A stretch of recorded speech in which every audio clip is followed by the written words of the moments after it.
നടി മഞ്ജു വാര്യരുടെ ജീവിതത്തിലുണ്ടായ സംഭവ വികാസങ്ങൾ ഏവർക്കും അറിയാവുന്നതാണ്. വിവാഹബന്ധം വേർപിരിഞ്ഞ ശേഷം സിനിമാ രംഗത്ത് വീണ്ടും സജീവമായ മഞ്ജു ഇന്ന് സൂപ്പർ താരമാണ്. 15 വർഷം സിനിമാ ലോകത്തു നിന്നും നടി മാറി നിന്നത് കുടുംബത്തിനു വേണ്ടിയായിരുന്നു. ഒടുവിൽ സ്വന്തം മകൾ പോലും ഒപ്പമില്ലാതെയാണ് മഞ്ജു മുൻ ഭർത്താവ് നടൻ ദിലീപിന്റെ വീട്ടിൽ നിന്നും ഇറങ്ങിയത്. മകൾ മീനാക്ഷി എന്തുകൊണ്ട് മഞ്ജുവിനൊപ്പം പോയില്ലെന്ന ചോദ്യം പലർക്കുമുണ്ട്. മീനാക്ഷി മഞ്ജുവിനൊപ്പം പോകാതിരുന്നതിനെക്കുറിച്ച് നടി ജീജ സുരേന്ദ്രൻ പറഞ്ഞ വാക്കുകളാണിപ്പോൾ ശ്രദ്ധ നേടുന്നത്. ജീജ സുരേന്ദ്രൻ പറഞ്ഞതിങ്ങനെ: ആ കുട്ടിയെ വേദനിപ്പിക്കാൻ മഞ്ജു തയ്യാറല്ല. നിർബന്ധപൂർവം കൊണ്ടുവന്നാൽ ആ കുട്ടി വേദനിക്കും. ആ കുട്ടി അമ്മയേക്കാൾ കൂടുതൽ സന്തോഷമായിരിക്കുന്നത് അച്ഛനൊപ്പമാണ്. അച്ഛനോടൊപ്പം ഉറങ്ങുകയും കഴിക്കുകയും ചെയ്യുന്നു. അച്ഛനെ കാത്തിരിക്കുന്നു. ആ വേദന മഞ്ജുവിന് കാണാൻ പറ്റില്ല. സ്വന്തം വേദന മഞ്ജു സഹിക്കുകയാണ്.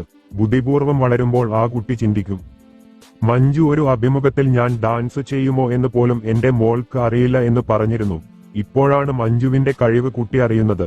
അപ്പോൾ സ്വയം കുട്ടി ചിന്തിക്കും, അവരാണ് ബുദ്ധിയുള്ള ഫാമിലി എന്നേ ഞാൻ പറയൂ. അവർ രണ്ടുപേരും പേഴ്സണലായി സംസാരിക്കുന്നുണ്ടോ എന്ന് നിങ്ങൾക്കറിയുമോ എന്നും ജീജ സുരേന്ദ്രൻ അന്ന് ചോദിച്ചു.